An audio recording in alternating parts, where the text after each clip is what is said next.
সংসারে অশান্তি দূর না হলে এই আমল করুন। সংসারে শান্তি আসবে, সংসারে রিজিকে রোজগারে ঘরে বরকত আসবে, বিপদ অশান্তি দূর হবে।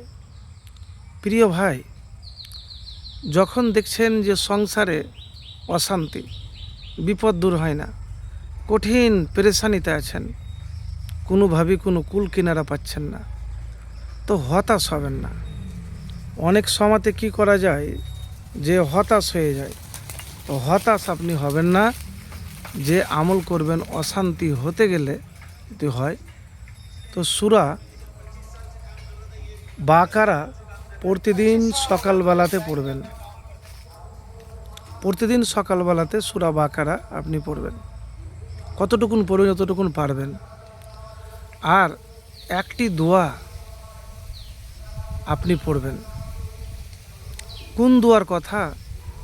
একবারে ছোট্ট দোয়া, খুবই ছোট্ট দোয়াটি।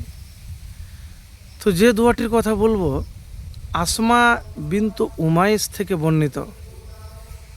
তিনি বলেন, একদা রাসূলুল্লাহ সাল্লাল্লাহু আলাইহি সাল্লাম আমাকে বললেন, আমি কি তোমাকে এমন কয়েকটি বাক্য শিক্ষা দিব না যা তুমি বিপদের সময়তে পাঠ করবে? তা হচ্ছে, আল্লাহু আল্লাহু রব্বি লা উশরিকু বিহি শাইয়ান। আল্লাহু আল্লাহু রব্বি লা উশরিকু বিহি শাইয়ান। 1525 নম্বর আবু দাউদ শরীফের হাদিস। যখন আপনি দুশ্চিন্তায় কষ্টে আছেন, দেখেন অশান্তিটাও তো একটা বড় বিপদ। বিপদ তো বিপদই। আপনার জীবনে শান্তি নাই, কষ্টে আছেন, হতাশ জীবন, হতাশাগ্রস্ত, শুধু খালি এতটুকুন বলুন, নবীজি সাল্লাল্লাহু আলাইহি সাল্লামের শিখানো দোয়া। আসমা বিনতে উমাইস রাদিয়াল্লাহু তাআলা আনহা তিনি বর্ণনা করেন যে নবীজি একদা আমাকে বলেন, আমি কি তোমাকে কয়েকটি বাক্য শিক্ষা দিব না যা তুমি বিপদের সময় পাঠ করবে? তো ঘরে যখন টাকা পয়সা রিজিক থাকবে না, তার চাইতে বড় বিপদ কি? ঘরের মানুষ অসুস্থ, ঘরে অশান্তি, ঘন ঘন বিপদ লেগেই আছে। আল্লাহু আল্লাহু রব্বি লা উশরিকু বিহি শাইয়ান। আমলটি কিভাবে করবেন সেটাও আপনাকে বলবো। দেখেন, ঘরে যখন আপনার অশান্তি খুব বেশি হবে, তখন আপনি নিরাশ বা হতাশ হবেন না। সেইগুলিকে ঠান্ডা মাথায় ম্যানেজ করবেন। কি মাথায়? ঠান্ডা মাথায়। মানে অনেকেই দেখা যায় যে বিপদের সময়তে কপালকে দোষ দেয়, অমুককে দোষ দেয়। না,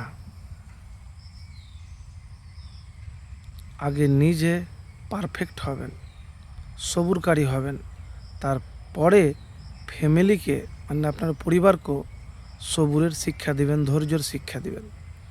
আর নিজেই হতাশ হবেন না। হতাশ হলে আরও অশান্তি বাড়বে। তো ঘরে অশান্তি বিপদ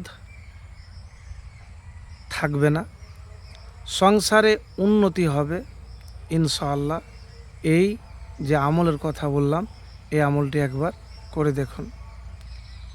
প্রিয় ভাই, আর রাতের বেলাতে ঘুমানোর আগে আয়াতুল কুরসি একবার, সুবহানাল্লাহ, আলহামদুলিল্লাহ, আল্লাহু আকবার 33 এবং 34 বার পড়বেন। আর এই দোয়াটি সবসময় পড়বেন, আর আল্লাহর কাছে দোয়া করবেন, সাহায্য চাইবেন।